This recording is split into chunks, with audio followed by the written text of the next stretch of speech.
میں نے اسے کہا کہ یہ میرا سامان ہے فلان جگہ پہنچانا ہے، کیا لوگے؟ کہنے لگا 3 دینار مزدوری۔ سودا طے ہو گیا، اس نے سامان اٹھا لیا۔ کہتے ہیں رستے میں ظہر کا وقت ہو گیا۔ کہنے لگا چچا اگر اجازت دو تو نماز پڑھ دوں۔ 15 سال کا جوان۔ کہتے میں رکھ کے نا وہاں سامان تو پھٹے پہ بیٹھ گیا، وہ نماز پڑھنے چلا گیا۔ باقی لوگ دیر سے آئے، وہ بچہ جلدی آ گیا۔ میں نے کہا بیٹے آپ جلدی آ گئے؟ کہنے لگے نفل چھوڑ دیے ہیں، آپ یہی نہ سمجھ لیں کہ کام چور ہے، میں بعد میں پڑھ لوں گا۔ کہتے ہیں وہ دوپہر کا وقت، رمضان بھی نہیں تھا، میں اس بچے کو، نوجوان کو گھر لے گیا اور میں نے اپنی بیوی سے کہا کہ بڑا نیک ہے، نمازی ہے، اور راستے میں یہ بھی ہوا ہے کہ میں نے اسے ایک دفعہ کہا ہے کہ یہ مجھے تھوڑی دیر کے لیے دے دو، گرمی بڑی ہے، تمہیں پسینہ آ رہا ہے، میں اٹھا لیتا ہوں۔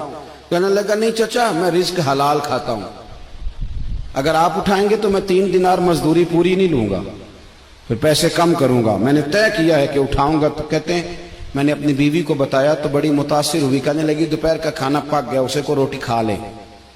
رمضان بھی نہیں تھا۔ کہتے میں باہر نکلا، اس کو 3 دینار تھمائے تو میں نے کہا بیٹے ایک بات میری مانو گے؟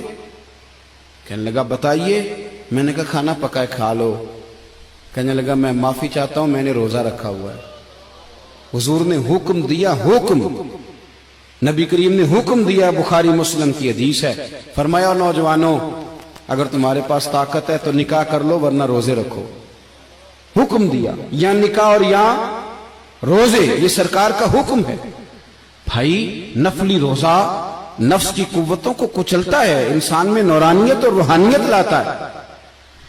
کہتے وہ کہنے لگا میں نے روزہ رکھا ہے، میں اور متاثر ہو گیا۔ میں نے کہا اب کیا کرو گے؟ کہیں اور جانا ہے؟ کہنے لگا نہیں، میں جس دن 3 دینار کما لیتا ہوں پھر میں مزید لالچ نہیں کرتا، باقی وقت یا قرآن مجید پڑھتا رہتا ہوں یا نبی پاک پہ درود شریف پڑھتا رہتا ہوں۔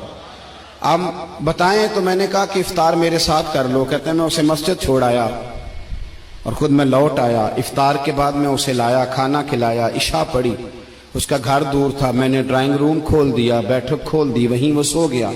میری 20 سال کی معذور بچی کبھی چل نہیں سکتی تھی، کوئی طبیب کوئی حکیم میں نے چھوڑا نہیں تھا اس کو دکھایا نہ ہو۔ ایک ہی بیٹی، وہ بھی معذور پیدائشی۔ اس کے کمرے میں گئے، میاں بیوی اسے کھانا کھلا اور بتایا بیٹے ایک نوجوان ہے، بڑا نیک ہے ہمارے گھر میں آج، بڑا پرہیزگار۔ پتہ ہے حضور نے کیا فرمایا؟ نبی کریم فرماتے ہیں جب نوجوان اٹھ کے تہجد پڑھتا ہے نا نوجوان، تو اللہ فرشتوں کے سامنے اس نوجوان